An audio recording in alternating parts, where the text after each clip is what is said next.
Bienvenue à ce cours d'amphibé consacré à la méiose.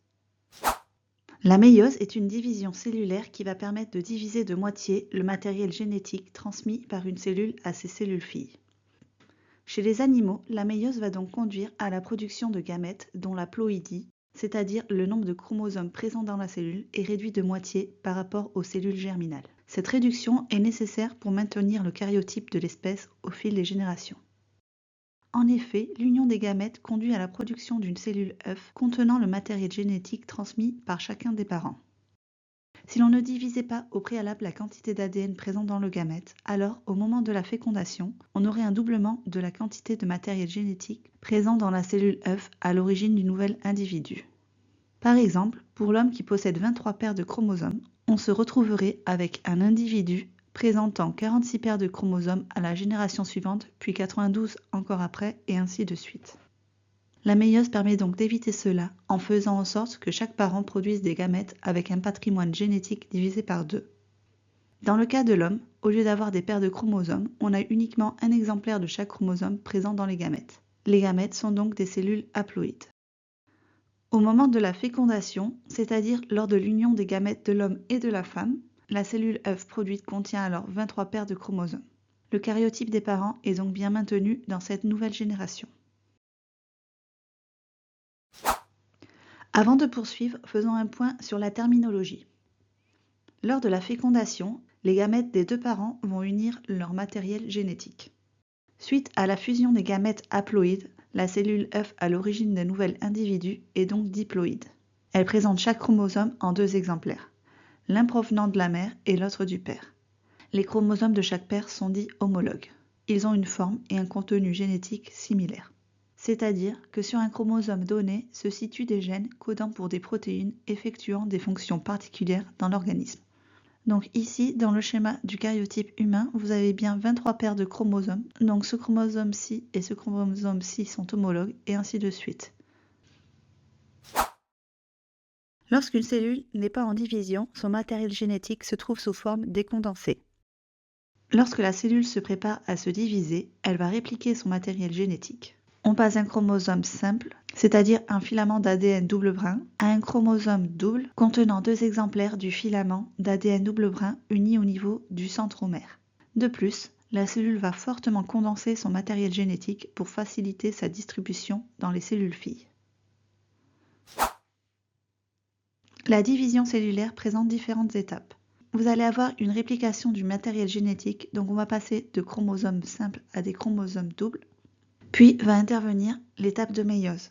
Au moment de la méiose, vous allez avoir 2 divisions qui vont se succéder, chacune constituée de 4 phases. Ces phases sont caractérisées par l'aspect des chromosomes et leur localisation dans la cellule. Suite à ces 2 divisions, vous allez passer d'une cellule présentant des chromosomes doubles à 4 cellules présentant des chromosomes simples. Ces cellules nouvellement formées sont vos gamètes. Avant la division cellulaire, vous avez donc réplication du matériel génétique.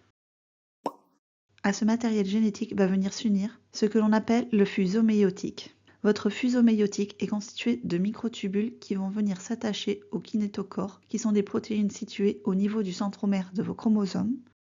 Si l'on zoome sur cette région, on peut voir que les microtubules vont permettre le déplacement des chromosomes en raison de l'assemblage dynamique des éléments qui le constituent. En effet, les microtubules ont la capacité de se polymériser et dépolymériser en ajoutant ou en perdant des sous-unités de tubuline qui sont les sphères que vous voyez ici sur ce schéma. Cette capacité du microtubule à s'allonger et à se raccourcir va lui permettre d'entraîner avec lui le chromosome et à le déplacer dans la cellule. Le fuseau méiotique va donc permettre, à l'instar d'une machine à pince, de venir attraper vos chromosomes et de permettre de les déplacer dans la cellule. Commençons par la première division qui est qualifiée de division réductionnelle. Comme nous l'avons vu, au moment de la prophase, votre matériel génétique va venir se condenser pour former des chromosomes à 2 chromatides, donc des chromatides sœurs, et votre fuseau qui va permettre le déplacement des chromosomes va commencer à se mettre en place. Au moment de cette étape, les chromosomes homologues vont pouvoir se rapprocher et former ce que l'on appelle des bivalents. Les chromosomes homologues sont ici étroitement appariés et leurs chromatides vont pouvoir s'entremêler. Ces zones de contact sont les chiasmas. Au cours de cette étape, des portions de chromatides vont pouvoir s'échanger entre chromosomes homologues. Ce phénomène est le crossing over. On parle aussi de recombinaison intrachromosomique. Insistons un peu plus sur cette notion de crossing over. Les gènes portés par les chromosomes homologues peuvent présenter la même séquence nucléotidique, c'est-à-dire le même enchaînement de nucléotides adénine, thymine, guanine et cytosine, ou présenter une séquence légèrement différente, c'est-à-dire qui diffèrent de quelques nucléotides mais qui font la même longueur en nombre de bases. Ici, sur ce schéma, les puzzles qui représentent nos chromosomes homologues ont la même découpe, c'est-à-dire qu'ils ont les mêmes gènes aux mêmes endroits. Cependant, le motif, donc la séquence nucléotidique, peut être différente, ce qui est le cas lorsque nous avons différents allèles pour un même gène. Les chromosomes peuvent donc interchanger entre eux des portions d'ADN lors de la formation des chiasmas pour donner des chromosomes recombinés.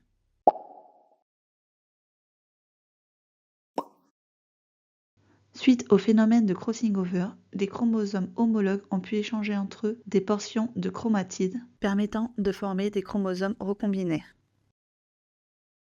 En fin de prophase, les fibres du fuseau méiotique vont venir s'attacher au niveau des centromères des chromosomes. Au moment de la métaphase, les fibres du fuseau vont venir aligner vos paires de chromosomes au centre de la cellule. Cet alignement au niveau de la plaque équatoriale est aléatoire. En effet, le placement des chromosomes d'un côté ou de l'autre de l'équateur de la cellule est un phénomène dû au hasard. Par exemple, ce chromosome bleu clair qui est placé ici, de ce côté de l'équateur, aurait tout aussi bien pu être placé de l'autre côté. Il en va de même pour les autres paires de chromosomes homologues, la répartition de part et d'autre de l'équateur est aléatoire. Cette répartition de part et d'autre de l'équateur de la cellule qui va être le futur fuseau de division est source de brassage génétique. En effet, ces différentes répartitions entraînent des combinaisons de chromosomes différentes. On parle ici de brassage interchromosomique, donnant lieu à différentes combinaisons génétiques possibles. Au moment de l'anaphase, les fibres de votre fuseau vont tirer les chromosomes vers les pôles de la cellule. Au moment de la télophase, la cellule va se scinder en deux. On va donc obtenir deux cellules filles haploïdes, et chaque cellule va posséder un chromosome de la paire d'homologues initiale. Nous avons ensuite la deuxième division méiotique, qualifiée de division équationnelle. Au cours de cette étape de prophase, le fuseau méiotique va se mettre en place pour venir attraper les chromosomes au niveau des centromères. Au cours de la métaphase, les chromosomes vont être alignés au niveau de la plaque équatoriale. Au moment de l'anaphase, les chromatides sœurs vont être séparées grâce au raccourcissement des microtubules. Cela va permettre de répartir le matériel génétique dans les nouvelles cellules filles. Enfin, vous avez les étapes de télophase et cytodierèse. Vous allez avoir disparition du fuseau méiotique, l'enveloppe nucléaire va se reformer autour de votre matériel génétique, celui-ci va se décondenser pour permettre à nouveau l'expression des gènes. Et enfin, vous avez individualisation des cellules pour former vos 4 cellules haploïdes qui sont vos gamètes. Ces 4 cellules filles sont génétiquement différentes de la cellule de départ en raison des brassages que nous avons vus, donc les brassages interchromosomiques qui sont dus à l'alignement aléatoire des chromosomes au niveau de la plaque métaphasique, et les brassages intrachromosomiques qui sont dus au phénomène de crossing-over. Ces deux brassages génétiques confèrent donc une diversité génétique aux gamètes produits. Si on fait un bilan de la méiose, donc on part d'une cellule diploïde pour obtenir 4 cellules filles haploïdes.